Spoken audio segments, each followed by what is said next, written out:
الاماراتي. تمشي كرة للشلهوب، شلهوب في الانتظار للانطلاق، كرة ممتازة، القحطاني كرة 1-0 يضرب ويسجل. انه الكاسر، انه حديث الناس، انه المتكلم بالقدم وبالرؤوس، يسجل الاهداف.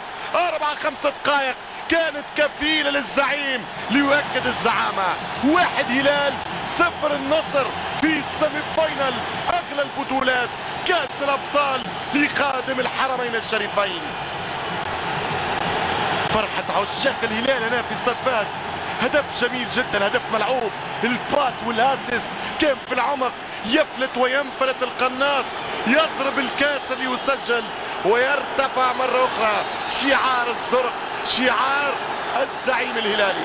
شوف الكرة خطأ كبير، عبدو برناوي يوصل متأخر ويتقدم بكرة ولا أحلى.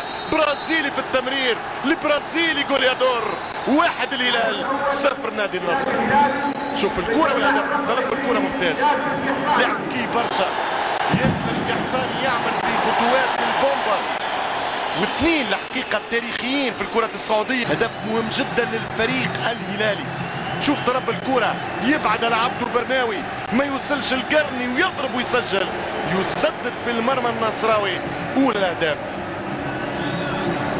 شوف السرعة، شوف من الأول في بداية الهجمة